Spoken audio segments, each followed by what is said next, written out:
music for period instruments. They are in town to perform with Pifero, the Renaissance band, and today they will play for us highlights from those concert programs, as well as selections from a new album they have coming out. Why don't we get right to music?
Beautiful. Try not to trip over these wires. That was great. Before we go any further, let's introduce ourselves, or yourselves, please, because you are a string ensemble, but you are playing instruments that are not what modern audiences might recognize. That's true. So, Toma. Hi, my name is Toma Iliev. I play the Baroque violin with Sonnambula. There are a few main differences between the Baroque and the modern violin. First of all, there's no chin rest. We don't really use shoulder rest either. And we play on gut strings. Our bow's a little bit different as well. So that's pretty much the main differences. And Jude? My name's Jude Ziliak. Why don't you grab the mic, please? That would be a good idea. My name's Jude Ziliak. I also play the Baroque violin with Sonnambula. Okay. Elizabeth? Hi, I'm Elizabeth Weinfield. I play mostly tenor viol, occasionally bass viol, and I direct Sonnambula. And when you say viol? Yes, viol. There are many different ways of describing these instruments. The full word is viola da gamba. Viola is an Italian word that means string instrument, essentially. And gamba means leg in Italian. So it's the string instrument of the leg. Sometimes we call it viola da gamba. By its full name, sometimes we say viol, and sometimes we say gamba. And it looks as if it was the ancestor of the cello. Yes, it does. A lot of people say, oh, it looks like an old cello, but it's actually quite different, and I think my colleague Amy will tell us a little bit about that. Hi, my name's Amy Dominguez, and I'm playing the tenor viol. The viola da gamba family of instruments coexisted with the violin family of instruments from the beginning of the 1500s to the end of the 18th century. The main differences are that the viola da gamba has 6 strings and frets, and it's played with an underhand bow grip. But these instruments are much softer than the violin family, so the reason they kind of fell out of circulation was because at the end of the 18th century, with the rise of opera and public concerts and large concert halls, the sound of the viola da gamba could not really carry, so composers gradually stopped writing for the instrument. And so the ideal setting is in a chamber music, small halls. Or more a video studio. Yes. Hi, Susan. Thanks for having us. My name is Shirley Hunt, and I play the bass viola da gamba, or the bass viol. And this is the lowest and largest member of the viol family that you will hear within the context of Sonnambula. So I hold down the fort on the low end when we play together. That's great. Now, Elizabeth, you're also the artistic director of Sonnambula. Why was Sonnambula formed? A few of us got together a number of years ago. Amy will remember that day very well. And we delved into repertoire we'd never heard of before, played a lot before, and we wanted to play as much as we could. So much of the repertoire we play is so beautiful, and the fact that it's not very well known is very exciting. So soon after, Shirley joined along, and Jude, Toma, and our keyboardist James, who's unfortunately not here with us today, and we've just kept going. And your next piece illustrates this kind of repertoire that you've found. Yes, so we're about to play a couple of pieces by the 17th century composer Leonora Duarte. And Duarte does not sound like a name from the Low Countries. She was born in Antwerp, but indeed her family was Portuguese or of Portuguese descent.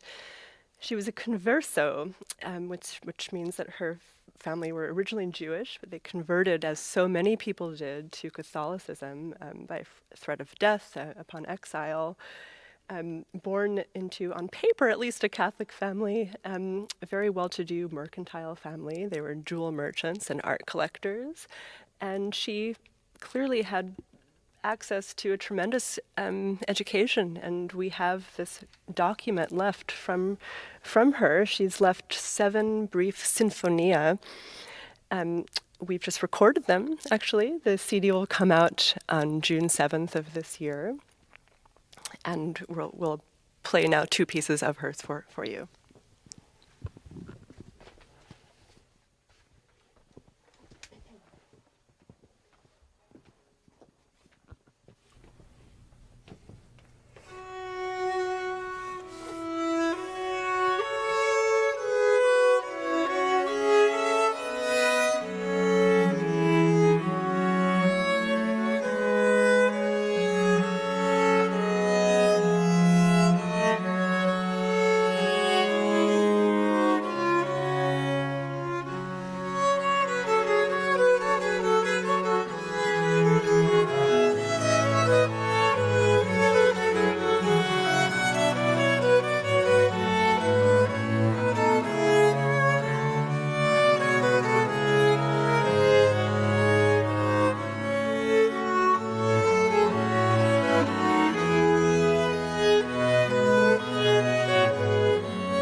If you're just joining us, we are live in the WRTI Performance Studio with Sonnambula, a historically informed ensemble that brings to light music that hasn't been heard for centuries. And the first piece we heard, Jude, was a dance piece.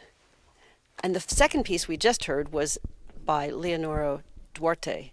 So tell us a little bit about that first piece.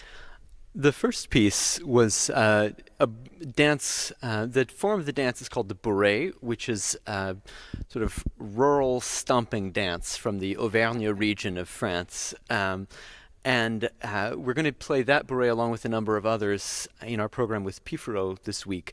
This particular Boureé is quite famous because it was played and danced at both the birth celebrations and the wedding celebrations of Louis XIII of France. So the music was preserved at the French royal court for a long time, but it also traveled to Germany, and it shows up in the collection Terpsichore, which we're playing dances from with Pifero this week in Philadelphia.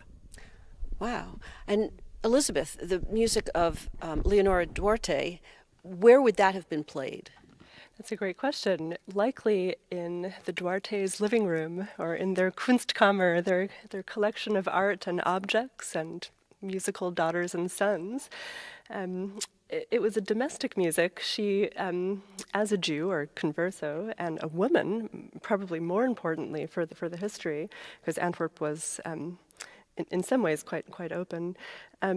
She could not work at church or at court, and so her musical education was on display at home. And the Duarte had a number of well-to-do visitors and important diplomats and even royalty come into their home to hear specifically Leonora and her siblings play music. So it actually probably had quite a wide listenership at the time. The score winds up at Christ Church College Library at Oxford about 100 years after her death. And I'm investigating why right now. We don't really know why, but the score was published in the late 90s and recorded in 2016, released this year by us. Great. So we just heard Sinfonia, is that Sinfonia? Sinfonia. Sinfonia number 4. And we're about to hear Sinfonia number 5. What does Sinfonia refer to? It's an earlier term for symphony, which in the classical period is a piece with multiple movements of contrasting nature. And in Leonora Duarte's hand, it resembles really an English fantasia still. However, the contrasting sections, which we can sort of compare to contrasting movements in later music, do exist, even in this very short form, as you'll hear. Great.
That was Sinfonia number 5 by Leonora Duarte, played by Sonnambula, live in the WRTI Performance Studio. Let's talk about your concert with Pifero now. The Pifero program, I understand, is dance music, which just goes to show that early music, just like the music today, had a range of moods and styles. So, Elizabeth, or anyone, tell us about the next piece.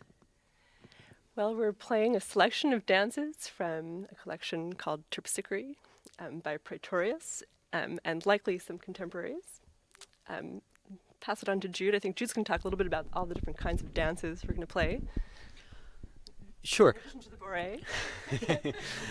So Terpsichore is this collection of dance tunes that essentially Michael Pretorius, German composer in the early 17th century, got from some French colleagues and wrote harmonies for.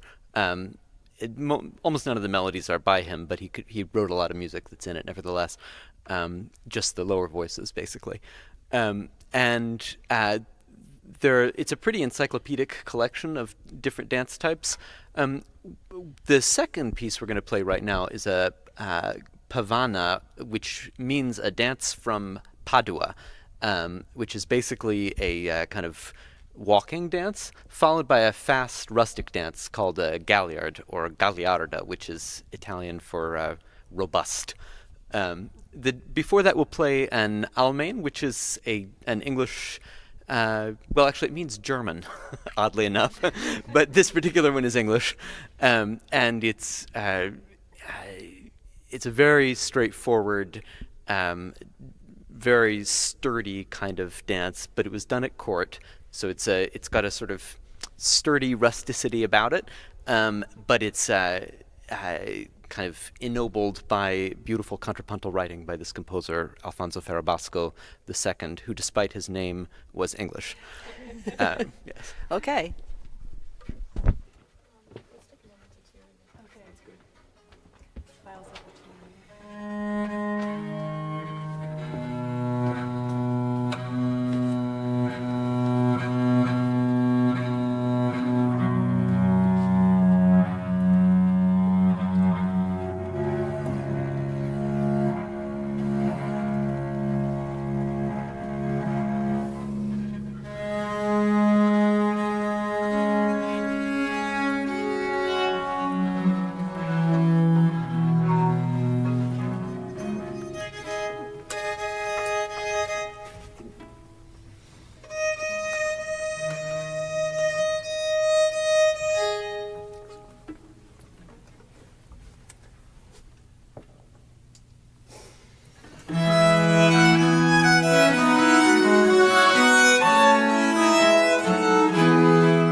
fun. And I was thinking of trying to dance to that, but I'm not quite sure what steps I would do. But it's beautiful music. And if you're just joining us, we are in the WRTI Performance Studio with Sonnambula.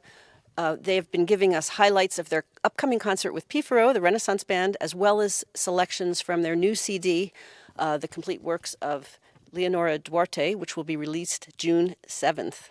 So the concerts with Pifaro are Dancer's Delight.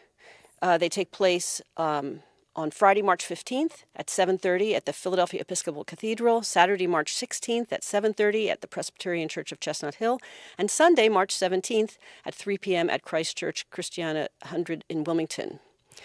So thank you so much for coming in to share your music with us. I noticed before that last piece you tuned. Is that sort of an occupational hazard when you have these kinds of instruments?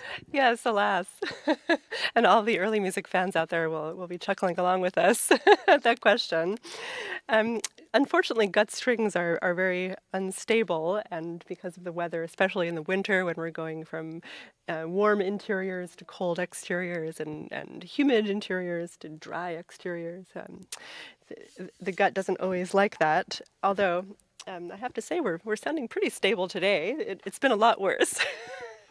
Well, I noticed that you all come from somewhere different. You're based in New York, but Amy came from Washington. Somebody came from Boston. Shirley came from Boston, and the three of you came from New York.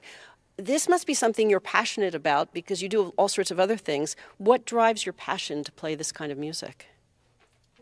Shirley? I'll jump in and answer that one. The opportunity to play great music with great people over a long period of time, I think, is what we all wish for the most as professional musicians, and not every opportunity we have gives us that. But I will definitely say that performing with Sonnambula has given me that. Great music, great people, great audiences, great radio stations. Well, the music is beautiful, and it's really exciting to hear this repertoire, and it's exciting to think that it's new music to us. And I have before we end, I'd like to make one more comment about Amy's instrument. There's a little face on the top of it. Yes. So one of the things that is notable about the viola da gamba, and also with some violin family instruments from this time period, the 16th through the 18th centuries, when wealthy people, or actually, middle class people too, would commission these instruments from luthiers, which that's the term we use for instrument builders. Sometimes they would have mythical creatures, or sometimes the head would be modeled on the person who commissioned the instrument. So it's also very beautiful in addition to being decorative, but sometimes can have other meanings to it. So do you know who that person is at the top of your instrument? This is a copy of an instrument that was made by Edward Blunt in 1610, and the original is in the Ashmolean Museum, and there's also one in the Museum of Fine Arts in Boston. I'm not quite sure. It could be a case of it's modeled after the person who was buying the instrument. Right. Yeah. Okay. Well, you have one more piece for us. This is also a dance. Yes. So let's hear it.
Thank you so much to the members of Sonnambula for coming into the WRTI Performance Studio and sharing your music with us.